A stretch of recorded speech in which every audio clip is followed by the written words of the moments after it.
அன்பின் இரட்சகர் இயேசு கிறிஸ்துவின் நாமத்தில் வாழ்த்துக்கள். இந்த நாளிலும் யாத்ராகமம் முதல் அதிகாரத்தை நாம் தியானிக்க போகிறோம்.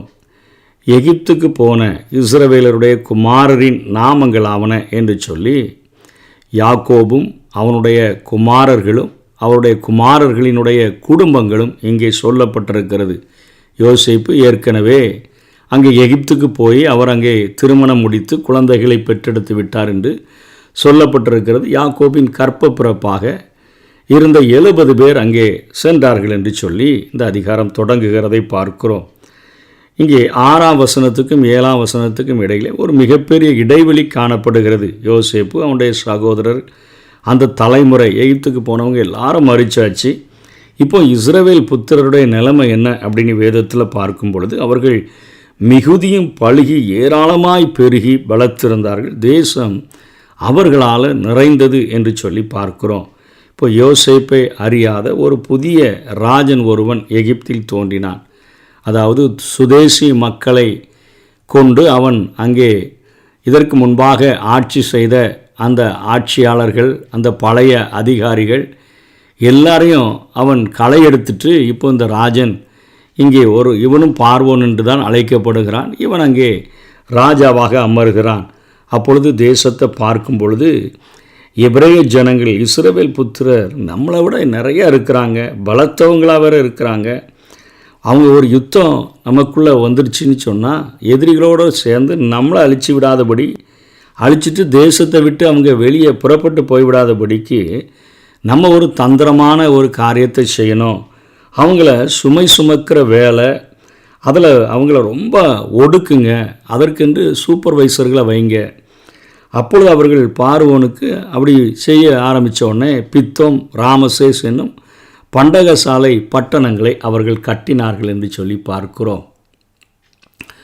இங்கே அவர்கள் அந்த தேசத்துக்கு போனது மெய்ப்பர்களாக போனார்கள். இப்பொழுது அவர்கள் அடிமைகளாக மாறிவிட்டார்கள். ஆனால் நல்ல மெய்ப்பனாகிய தேவனோ அவர்களை வெளியே நடத்தி கொண்டு போவதற்கான ஒரு திட்டத்தை ஆண்டவர் ஏற்படுத்தி, அது பின்னாட்களில் நம்ம தொடர்ந்து கற்றுக்கொள்ள போகிறோம். அந்த திட்டத்தை அவர் வைத்து அவர்களை வெளியே நடத்தி கொண்டு போகிறதற்கு எப்படி யோவான் 10:3 சொல்லுகிறதோ அதே போல் இஸ்ரவேல் ஜனங்களை எகிப்து தேசத்திலிருந்து அவர்களை கானானுக்கு நடத்தி செல்லுகிறதற்கு ஆண்டவர் ஒரு திட்டம் வைத்திருக்கிறதை நம்ம பின்ன கற்றுக்கொள்ள போகிறோம். இப்பொழுது யாக்கோபினுடைய கற்ப பிறப்பு ஒரு 70 பேர் என்று பார்க்கிறோம். அவர்கள் இப்போ பெரிய ஆட்களாக மாறிட்டாங்க. அதாவது என்னாகமம் 1:46 நம்ம பார்க்கும் பொழுது அங்கே யுத்த வீரர்களே போனது 70 பேர். ஆனால் இங்கே 6,03,550 பேராக இருந்தார்கள் என்று சொல்லி என்னாகமம் 1:46 பார்க்கிறோம். அவ்வளவாக அந்த யுத்த வீரர்கள் மட்டும் அப்படி இருக்கிறாங்க. ஜனங்கள் பல லட்சம் பேர்களாக அவர்கள் அங்கே பெருகி இருக்கிறத பார்க்க முடிகிறது. ஆதியாகமத்தினுடைய இறுதி நிகழ்ச்சிக்கும் யாத்ராகமத்தில் கூறப்பட்டுள்ள நிகழ்ச்சிகளுக்கும் இடையே பல ஆண்டுகள் அங்கே கடந்து விட்டன என்பதை நாம் அறிந்திருக்கிறோம். இப்பொழுது 9ஆம் வசனத்திலிருந்து 10ஆம் வசனம் வரையிலும் இஸ்ரவேலர்கள் எண்ணிக்கையிலும் பலத்திலையும் அவங்க பெருகிட்டாங்க. அவர்கள் போர் நிகழும் பொழுது எகிப்துக்கு எதிராக செயல்படுவார்கள் என்று சொல்லி அது பேர் ஆபத்தை நமக்கு விளைவித்து விடும் என்று சொல்லி பார்வோன் அவர்களை அடிமைகளாக்கி பிறக்கிற ஒவ்வொரு ஆண் குழந்தைகளையும் கொண்டு போட்டு இறுதியில் எபிரேய இனத்தையே அழித்துவிட வேண்டும் என்கிற ஒரு சட்டத்தை அவன் ஏற்றுகிறான். ஒன்றுமறியாத சின்ன குழந்தைகளை கொண்டு போடும்படி கட்டளையிட்ட 3 பொல்லாத அரசர்களை நம்ம வேதத்தில் பார்க்க முடிகிறது. இப்போ இந்த இடத்துல பார்வோனை பார்க்கிறோம். அத்தாலியால் 2 ராஜாக்கள் 11ஆவது அதிகாரத்தில் பார்க்கிறோம். ஏரோது மத்தேயு 2ஆவது அதிகாரத்தில் பார்க்கிறோம். இவங்க எல்லாருமே சாத்தானினுடைய ஏவுதலால் இந்த காரியங்களை அவர்கள் செய்கிறார்கள். எதற்கென்று சொன்னால் ஆதியாகமம் 3:15 தேவன் அளித்த வாக்குறுதியை சாத்தான், நம்ம நிறையா நேரங்களில் வாக்குறுதிகளை மறந்துடும், சாத்தான் மறக்கிறதில்ல. ஸ்திரீனுடைய வித்து உன் தலையை நசுக்கும் அப்படின்னு சொல்லியிருந்தார. அந்த காரியங்களுக்காக ஆண்டவர் இயேசு கிறிஸ்து வருகின்ற அந்த வழி, அந்த வம்ச வரலாறை வம்சத்தையே அழித்து விட வேண்டும் என்று சாத்தான் நினைக்கிறான். அதனால தான் பிறக்கிற எல்லா சின்ன குழந்தைகளையும் கூட அவன் ஆண் குழந்தைகளை, விசேஷமாக ஆண் குழந்தைகளை கொன்றுவிட வேண்டும் என்கிறதில் அவ்வளவு அவன் தீவிரமாக இருக்கிறான். இங்கே அடிமைகளாக்கப்பட்ட யூதர்கள் அவங்க இப்போ பித்தோம், ராம்சேஸ் என்னும் பண்டகசாலை பட்டணங்களை கட்டுகிறதற்கு பார்வோன் பயன்படுத்தினா அவர்களை ஒடுக்கி அழிக்க முற்பட்ட போதும் அவர்கள் இன்னும் அதிகமாக அங்கே பெருகுகிறதை பார்க்கிறோம். தீமை உண்டாக வேண்டுமென்று பார்வோன் கடினமான வேலைகளை சுமத்தினா, ஆனால் தேவனோ அவற்றை தீமைகளை நன்மையாக மாற்றுகிற ஆண்டவர் அதை நன்மையாக மாற்றுகிறார். எகிப்திலிருந்து வாக்கு உறுதி பண்ணப்பட்ட நாட்டுக்கு செல்வதற்கு அது ஒரு பெரிய கடினமான பயணம். 40 வருஷம் வனாந்தரத்தில் பயணம் செய்யணும். அதற்கு இந்த உழைப்பு அந்த யூதர்களை, அந்த எபிரேய ஜனங்களை அல்லது இந்த இஸ்ரவேல் ஜனங்களை அது ஆயத்தப்படுத்திட்டு என்றே சொல்ல வேண்டும். அதாவது ஒரு கடுமையான பயணத்தை மேற்கொள்கிறதற்கு இன்றைக்கி நமக்கு ஒரு கடினமான வேலைகளை செய்கிறதற்கு நமக்கு ஒரு வேளை உழைப்பு தேவைப்படும் என்று சொன்னால் ஆண்டவர் அதற்கேற்ற ஒரு பிராக்டிஸை ஆண்டவர் கொடுக்கக்கூடியவராக இருக்கிறார். இங்கே யூத பெண்மணிகளை குறித்து பார்க்கும் பொழுது கூட அவர்கள் மனையின் மேல் அமர்ந்து பிள்ளைகளை பெற்றெடுத்த போது அவர்களில் ஆண் பிள்ளைகளை கொன்றுவிட வேண்டும் என்று பார்வோனின் கட்டளை எபிரேய தலைமை மருத்துவச்சிகளாக இருந்த சிப்பிராளுக்கும் பூவாளுக்கும் அது கொடுத்த பொழுது அவங்க சொல்கிறாங்க, நாங்கள் போகிறதுக்கு முன்னமே அந்த பிள்ளைகள் பிறந்து விடுகிறார்கள் என்று சொல்லி அவர்கள் கூறுகிறதை பார்க்கிறோம். ஆனால் அவர்கள் சொன்னதிலையும் கொஞ்சம் உண்மைகள் இருந்திருக்க முடியும். ஏனென்று சொன்னால் கடினமான உழைப்பு அருமையாக ஒரு நல்ல ஆரோக்கியமான குழந்தைகளை பெற்றெடுக்கிறதற்கு அது உதவி செய்யக்கூடியதாக இருக்கிறது. ரெண்டாவது, இந்த எபிரேய அந்த தலைமை மருத்துவச்சிகள் பார்வோனுடைய கொடுமையான சட்டத்துக்கு கீழ்ப்படுகிறதை பார்க்கிலும் ஆண்டவருடைய காரியங்களுக்கு கீழ்ப்படுகிறதற்கு, அதாவது உயர்ந்த அதிகாரிகளுக்கு கீழ்ப்படிய வேண்டும் என்று வேதம் நமக்கு கற்பிக்கிறது. ஆனால் தேவனுடைய திட்டத்துக்கு விரோதமான காரியங்கள் எதிலையுமே நாம் ஈடுபடக்கூடாது என்பதை வேதம் நமக்கு, பிள்ளைகளே பெற்றாருக்கு கர்த்தருக்குள் கீழ்ப்படியுங்கள், அதே போல் உலகத்தில் ஆண்டவருக்கு விரோதமான சட்டங்கள் இயற்றப்படும் என்று சொன்னால் நாம் அவைகளுக்கு ஆண்டவருக்கு பயப்பட்டு கீழ்ப்படிய வேண்டுமே ஒழிய அநீதியான சட்டங்களுக்கு கீழ்ப்படிய வேண்டிய அவசியமில்லை. இது நிமித்தமாக ஆண்டவர் அங்கே அந்த எபிரேய மருத்துவச்சிகளை எல்லாம் அவர்கள் குடும்பங்களை தலைக்கும்படி செய்தார் என்று சொல்லி பார்க்குறோம். இப்பொழுது பார்வோனுக்கு தெரிஞ்சிருச்சு, நம்ம எபிரேய மருத்துவச்சிகள் ஏதோ நம்மளை ஏமாற்றுறாங்க, அதனால் தன்னுடைய ஜனங்களுக்கு கட்டளை இடுகிறான். அதாவது அவங்க குழந்தைகளை எகிப்திய குழந்தைகளை அழிக்க சொல்லலை, எபிரேய குழந்தைகளை அழிப்பதற்கு தன்னுடைய ஜனங்களை பார்த்து, எப்பா நீங்கள் பார்த்தீங்கன்னா அங்கே இஸ்ரவேல் அந்த குடும்பங்களில் ஆண் குழந்தைகள் பிறந்திருந்தால் அதை நீங்கள் நதியில் போடுகிறதற்கான காரியங்களை செய்ய வேண்டும் என்கிற ஒரு சட்டத்தை அவன் ஏற்றி அவன் சொல்லுகிறதை குறித்து நம்ம பார்க்கிறோம். இந்த அதிகாரத்தில் நம்ம கற்றுக்கொள்ள வேண்டிய காரியம் என்ன? அடிமைத்தனத்தினுடைய அந்த வேதனை அப்படிங்கிற காரியத்தையும், குடும்ப கட்டுப்பாடு என்கிற காரியங்கள் இன்றைக்கி பரவலாக தேசத்தில் இருக்குது, அது என்ன என்பதையும் குறித்தும் சுருக்கமாக நம்ம கற்றுக்கொள்ள போகிறோம். அடிமைத்தனம் என்பது நம்மளை முறித்து கூண்டில் போடுகிற ஒரு அனுபவம். அதாவது செயலற்றவங்களாக மாற்றி ஒரு கூண்டில் தூக்கி நம்மளை அடைச்சி வச்சா எப்படி இருப்போமோ அந்த அனுபவம் தான் அடிமைத்தனம். இன்றைக்கி விரிந்த வானங்களெல்லாம் நம்ம பார்த்து ஏங்கி தவிக்கிற ஒரு நிலைமைக்கு, அதாவது இந்த சிறைவாசகத்தெல்லாம் மனிதர்கள் விரும்புகிறதில்ல. அதாவது ஆகாயத்து பறவைகளெல்லாம் எவ்வளோ விடுதலையாக அவைகள் சிறகடித்து பறந்து போகின்றன, எவ்வளோ பேர் எவ்வளோ விடுதலையோடு கூட வாழ்கிறார்கள். ஆனால் நம்மளை முறித்து நம்ம ஒரு காரியம் கூட வாய்க்க முடியாதபடி நம்மளை சிறையில் கொண்டு போட்டிருக்குதே அப்படின்னு ஏங்கி தவிக்கிற ஒரு அனுபவம் தான் அடிமைத்தன அனுபவம். இதை எந்த ஒரு மனுஷனும் விரும்புகிறதில்லை. யோசேப்பு மிகுந்த செல்வாக்குடையவனாக விளங்கியிருந்த போதிலும் புதிய ராஜ்யன் தோன்றின போது அவன் யோசேப்பை அறியாதவனாக அவன் இருந்தான் என்று பார்க்கிறோம். இன்றைக்கி உலகத்தினுடைய ஆசனங்கள் யாருக்கும் நிலையானது அல்ல என்பதை புரிந்து கொள்ள வேண்டும். இன்றைக்கி உயர இருப்போர் நாளைக்கு புழுதியில் புரள்வதும், இன்றைக்கு குப்பையில் இருக்கிறவர்கள் நாளை உச்சியில் அமர்வதும் இந்த அரியாசனத்தினுடைய இயல்பாக நம்ம பார்க்கிறோம்.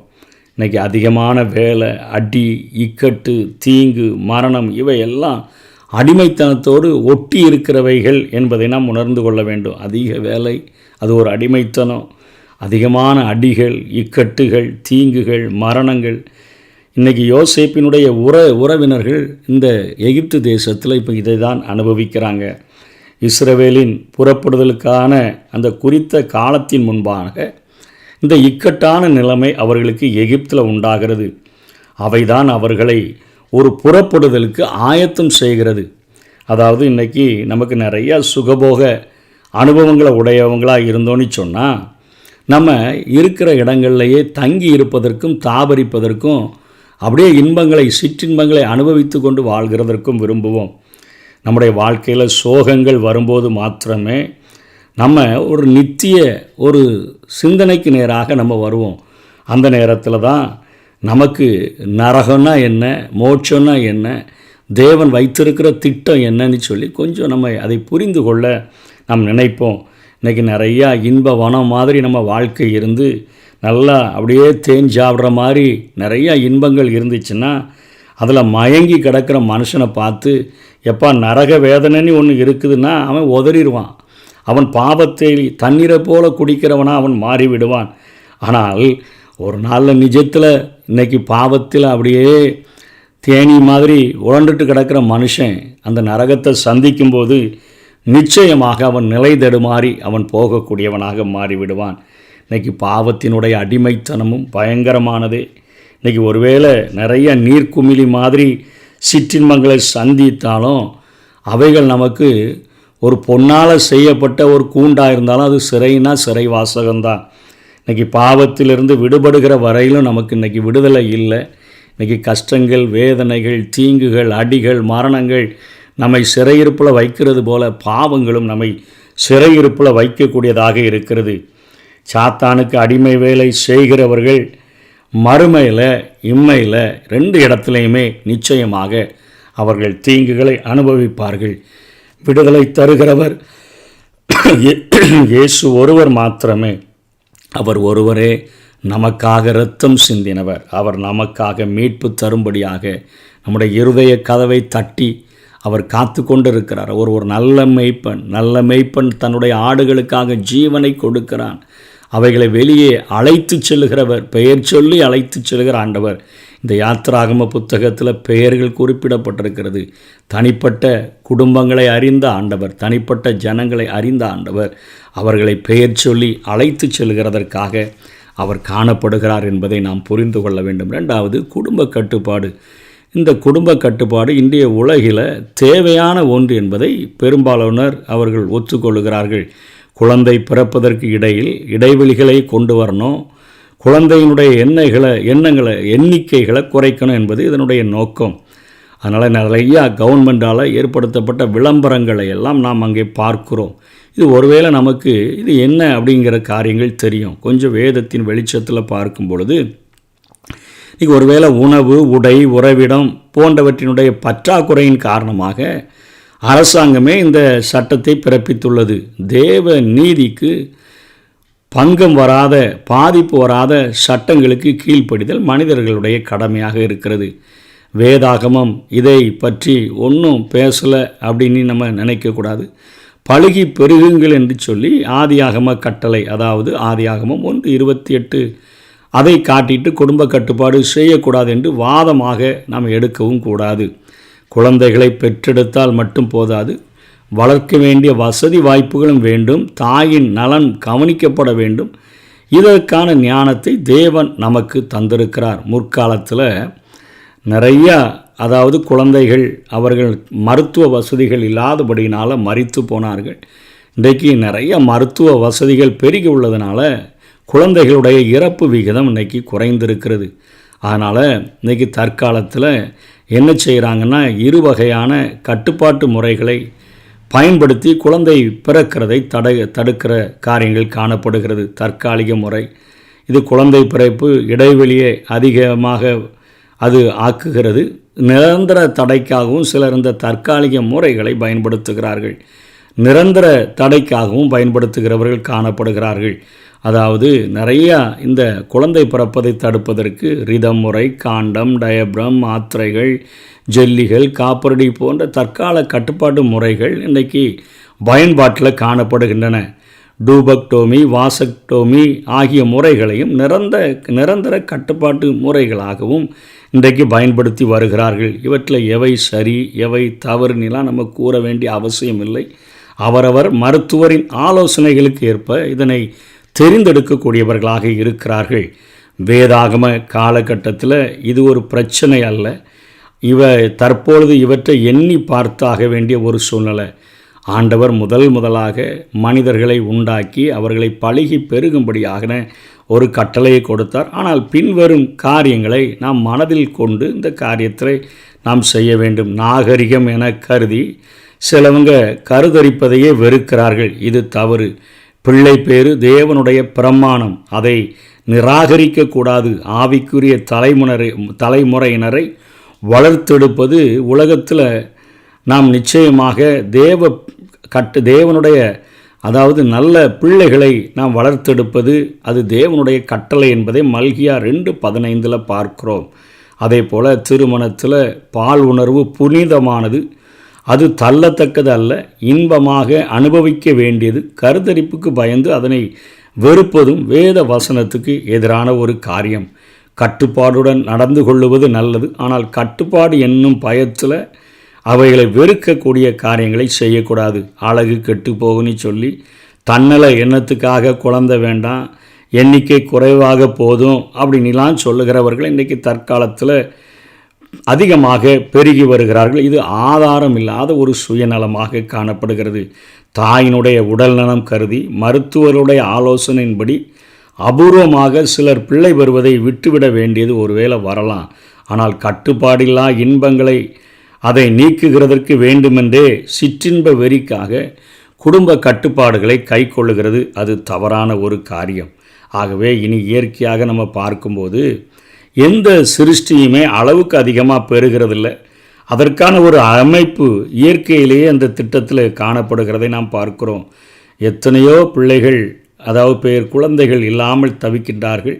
மனிதன் பெருகினால் பஞ்சம் பெருகும் என்று உலகத்தினுடைய கூற்றுக்கு வேதாகமும் ஒருபோதும் ஒத்து போகிறதில்லை. ஒவ்வொரு ஜீவன்களுக்கும் ஆகாரம் கொடுக்கிறவர் தேவன் என்று வேதம் சொல்லுகிறது. மனிதன் பெருகினால் பூமியில் அதற்கேற்ப விளைச்சலும் வருமானங்களும் பெருகும் என்பதிலையும் சந்தேகமில்லை. பூமி முழுவதும். ஆனால் மனிதர்கள் நிறைய போகிறதும் இல்லை. அதாவது ஆண்டவருடைய 2வது வருகை தக்க நேரத்தில் அது நிகழ்ந்து விடக்கூடியதாக அது இருக்கிறது. ஆவிக்குரிய உலகத்தில் அதிகமாக பிரகாசித்த பலருடைய அந்த குடும்பங்களை பார்க்கும்பொழுது நிறைய பிள்ளைகள் கொண்ட குடும்பத்திலிருந்து வந்தவர்கள் என்பதை நாம் புரிந்து கொள்ள வேண்டும். இன்றைக்கு அறுப்பு மிகுதி வேலையாட்களோ கொஞ்சம் என்ற உலகில் கட்டுப்பாடு செய்வதை விட கர்த்தருக்காக சில ஊழியர்களை கொடுப்பேன் என்று தீர்மானிக்கிற அந்நாள்களை போன்ற தாய்கள் வேண்டுமென்று இன்றைக்கு நமக்கு அறிவுறுத்தப்படுகிறது. தன்னலம் நிறைந்த இந்த கடைசி காலத்தில் குறைந்த எண்ணிக்கையில் பிள்ளைகளை பெற்றெடுப்பது பல நேரத்திலும் தன்னலத்தையே மையமாக கொண்டுள்ளது. நாம் இருவர் நமக்கு ஏன் ஒருவர் என்று கேட்கிற வாசகங்களை பார்க்கிறோம். நாமே இருவர் நமக்கு ஒருவர் என்கிற காரியங்கள் எல்லாம் எழுதப்பட்டிருக்கிறது. இன்றைக்கு 10 பிள்ளைகளை பெற்றெடுத்து வளர்க்க ஆரோக்கியமும் வசதியும் உள்ளவர்கள் கூட சில நேரங்களில் ஒன்று போதும் இல்லையில் வேண்டாம் என்று கூறுகின்ற தன்னலத்திற்கு அவர்கள் வந்துவிட்ட காரியங்களை பார்க்கிறோம். மோசையின் கால பார்வோன் செயல் போல சாத்தானுடைய சதி திட்டம் இது என்று சொல்லி நம்ம கருத வேண்டிய அவசியம்தான் இருக்கிறது. குறைந்த எண்ணிக்கையில் வளர்க்கப்படும் பிள்ளைகள் பெரும்பாலும் தன்னல வசதிக்காகவே வளர்த்தும் அவர்கள் எடுக்கப்படுகின்றார்கள். குடும்ப கட்டுப்பாடு ஒருவேளை தீயோர் அவிசுவாசிகள் குறைய காரணமாகலாம். ஆனால் இன்றைக்கு மற்ற மதத்தவர்கள் இன்றைக்கு பழுகி பெருகி உலகத்தை நிரப்புகிறதையெல்லாம் நாம் பார்க்கிறோம். யாரென்று சொல்லாவிட்டாலும் அவர்கள் பழுகி பெருகி உலகத்தை நிரப்புகிறார்கள். ஆனால் விசுவாசிகள் மிக குறைவாக பெற்று அவர்கள் எண்ணிக்கை ஊழியர் பற்றாக்குறை ஏற்படுகிற அளவிற்கு குடும்பங்களில் ஆண்டவரை பற்றி அறிந்த பக்தி உள்ள சந்ததிகள் அதிகமாக இல்லாமல் போய்விடுகிறது. ஆகவே விசுவாசிகள் இதனை தெளிவாக புரிந்து கொண்டு ஆண்டவருடைய சமூகத்தில் ஜெபித்து ஆண்டவருடைய காரியங்களை புரிந்து கொண்டு நாம் தீர்மானம் எடுத்து குழந்தையினுடைய எண்ணிக்கையை நாம் தீர்மானிக்க வேண்டும். இன்றைக்கு ஒருவன் பாடுபட்டால் அவன் வெட்கப்படாமல் இருக்க வேண்டும் என்று தான் வேதம் 1 பேதுரு 4:16 கூறப்படுகிறதாகவே ஆண்டவருடைய சமூகத்தில், ஆண்டவரே எங்களுக்கு நீர் பிள்ளைகளை கொடுக்கிறீர், பிள்ளைகள் கர்த்தரால் வருகிற சுதந்திரம் என்று சொல்லப்பட்டிருக்கிறது. ஆகவே நாங்கள் குழந்தைகளை பெற்றெடுத்து உமற்கென்று உம்முடைய ஊழியத்திற்கென்று நாங்கள் வளர்த்துவிட, உமக்கு தேவ பக்தியுள்ள பிள்ளைகளாக நாங்கள் வளர்த்து கொடுக்க ஆண்டவரே எங்களுக்கு நீர் உதவி செய்யும் என்று கேட்கும் பொழுது, ஆண்டவர் நம்முடைய குடும்பங்களின் எண்ணிக்கையை தீர்மானித்து நமக்கு உதவி செய்ய வல்லவராக இருக்கிறார். ஆகவே நாமே ஏதோ ஒரு தீர்மானங்களை எடுத்துக்கொண்டு நாமே காரியங்களை செய்யாதபடி ஆண்டவருடைய சமூகத்தில் விட்டு கொடுத்து இந்த காரியங்களை செய்யும்போது ஆண்டவர் நிச்சயமாக நமக்கு உதவி செய்யக்கூடியவராக இருக்கிறார். ஆகவே இந்த அதிகாரத்தில் அடிமைத்தனத்தின் அல்லல்ல, எகிப்தில் அங்கே யோசேப்பின் சந்ததியர், யாக்கோபினுடைய வம்சத்தார் வேதனைப்பட்ட பொழுது ஒரு நல்ல மேய்ப்பனாக இறங்கி வந்து அவர்களை வெளியே நடத்தி செல்கிற ஒரு திட்டத்தோடு கூட வருகிற நாட்களில் கற்றுக்கொள்ளுவோம். கர்த்தர் தாமே நம்மை ஆசீர்வதிப்பாராக. ஆமேன்.